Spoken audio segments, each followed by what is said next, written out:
Joining us now is our guy, our friend. He's always on the road, traveling with college football. Jonathon Zaslow from ESPN Radio, from Zaslow Show 2.0, and now with Theoretically Speaking here in your Thursday spot. How you doing? I see you got the Panthers shirt rocking today. Of course I have my Panthers shirt on. It's a Panthers game day tonight. Yes, sir. They lost a couple nights ago. Let's not talk about that. But they're taking on the worst team in the NHL right now, Chicago Blackhawks. So my entire day revolves around counting down the time until the Panthers game begins. I like that. Also hockey available on Prize Picks. I was talking to somebody at the restaurant I was at last night, the house, and the bartender there was telling me, he's like, yo, I'm a huge Panthers fan. In fact, he has the Stanley Cup that the Panthers won tattooed on his right calf. Yeah, you know what? Look, I have no tattoos because my body is a beautiful canvas. All right, it has not been touched yet. I have no tattoos, but I thought very seriously. I talked about it with my wife. She was very against it. I talked about it with my kids. They were very for it. I wanted to get a Panthers Stanley Cup tattoo, so it's still on the table. Yeah, but right now it's kind of been brushed aside. But I considered it. But like I said, my wife also, she doesn't want me to do it because this is a beautiful canvas. Right Here's the thing. If they go back-to-back, you have to do it now.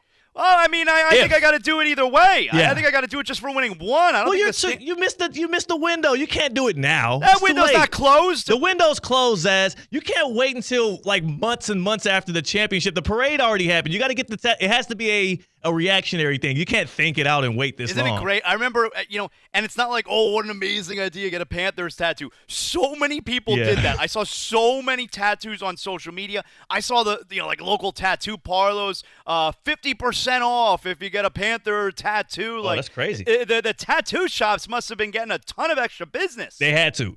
Well, you have to consult your wife on whether or not you're going to get a Panthers tattoo. Did you have to consult her on getting Hexus, getting hooked up with Hexus MD? No, come on, that's easy. I mean, once my wife heard, everybody wants to be healthy. We all want to look good, all right? And if you're tired of all the fads out there, my wife knows. Hexus MD, that's the easiest way to optimal health, all right? It's an effective weight management method. It's going to work for you when you use Hexus MD. They offer semaglutide and tirzepatide for weight loss.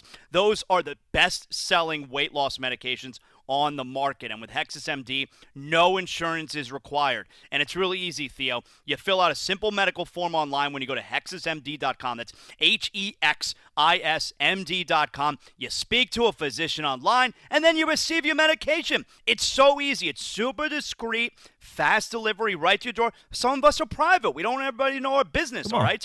And since you're listening right now to Theo Dorsey on ESPN 106.3, if you use promo code ESPN50, that's 50% off your first order right there. Yeah. What are we even talking about? Hexus MD, HEXISMD.com. That's your trusted partner in health and wellness, Theo. Zaz, you are on the road again this weekend as the college football campus tour on ESPN Radio takes another campus. But where are you going? Where are you going to be at? I'm flying out bright and early tomorrow morning.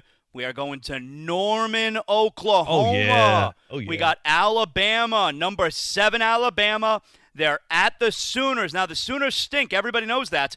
But still, Alabama has to win this game, and they have to win the Iron Bowl, and then they're going to be in. Now, some wacky things need to happen, and they could still essentially be in the SEC championship game. But pushing that aside, if they win on Saturday and they win the Iron Bowl, Alabama is going to be a playoff team in the college football playoffs. So this is a very big game for Alabama. I've never been to Norman, so I'm looking forward. We're going to bring the tailgate to you, and that's 10 a.m. Eastern Time, ESPN Radio College Football Tailgate. Yeah, Zaz, I'm looking forward to this weekend's games because not necessarily, I mean, there's a lot of, great teams against middling teams, but I'm assuming there's in this slate of games, they're going to have at least one weird game, one upset, but also we'll get a lot more clarity as to what needs to happen in this final week because the SEC tiebreaker stuff has me losing my mind. I've given up on assuming who's going to be there in Atlanta to end the season. Here's the way I look at it, Theo, because you got a couple 1-loss teams, you got like 1,000 2-loss teams. Yeah. I can't figure out all of the tiebreakers. For me, I'm going to take a look at it after the final week, and boom, that's how we figure it out. Like, why do I need to do algebra here in the middle of the season to figure out who's going to be in the championship game? Let's play the games. Let's let it all work itself out, and then I'm going to look at the two teams that are playing in the SEC title game in Atlanta. Isn't it bad for the sport of college football if you have guys like Lane Kiffin alluding to not just him, head coach of Ole Miss, but other SEC head coaches saying they don't want to participate in the SEC championship game. Okay, this is an excellent point. I'm glad you brought it up. And this is something that I have been wondering or worried about throughout the season, where I don't want a team that is competing, and we're using the SEC as an example here, competing for their conference championship. I don't want if you lose in your conference championship, it means that you also don't get to play in the national championship. Right. Because if that's the case, you would want to forego. Say, hey, SEC championship, that's important to us, but you know what's more important? Competing for the national championship. So forget it. We don't want in that game. The way that I understand it and the way that committee members have already explained is they are not going to be penalizing a team that, say, loses for the third time because they played an extra game in the SEC championship, and allow a team that only has 2 losses and wasn't even good enough to qualify for the title game into the playoffs. So they've already said they are not going to allow an extra loss from the extra game to count against the team. Now, I do have what I believe would be a way to fix this potential issue. I think we're aligned here, but talk to us, Zaz, because we gave a solution yesterday. I want to see if we're on the same page. Okay, let's see. All right, it's very exciting now. So we know that the conference champions get automatic bids. Yes. What if the conference champion participants get automatic bids in the Power Four? Not every one of them, of course, but in the Power Four. So if you make the SEC, Big 12, Big 10, ACC championship game, that's 8 teams right there. You automatically qualify for the college football playoff. That takes that scenario out. Yep. That means, hey, we got nothing to lose. We're going to play for our conference title, and we're also going to be in the college football playoffs. That's 8 teams right there, Theo. You then take the conference champions, the next highest-rated conference champion outside the Power Four. Yep. And so that gives us 9 teams right there. 3 so at-large. Instead of having 7 at-large teams, we have 3 at-large teams. I think that's the solution right there, Theo. Zaz, that is the more extreme version of what CCAT and myself came up with yesterday on Theoretically Speaking. Let me give you our solution. Yeah. We reached across the aisle. We're more bipartisan here. Just consider this. All right. Just like they rank the top 25 teams every Tuesday night on the selection show, we also will have the same committee rank the top 5 conferences in college football. Those at-large bids that you gave to all 4 power conferences, quote-unquote, because we know that that's going to be ever-evolving. How about this? Just the top 2 ranked conferences get both conference championship participants auto bids. Interesting. So this year, the Big Ten and the SEC will have the champion and the runner-up auto bids, and then you get, of course, the auto bid from the champion of the Big 12, the auto bid from the champion of the ACC, and the group of 5.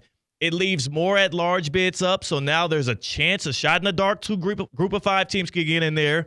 There's also that shot in the dark that more SEC, if they're better, get those at-large bids, and then Big Ten, that maybe a second ACC school in a strong year gets in there. That leaves the door open for that. But most importantly, the reason why I would say you have to rank the colleges or the conferences year by year, week by week, like they do the teams, there might be a year, let's just say 3 years from now, Clemson finds its way back.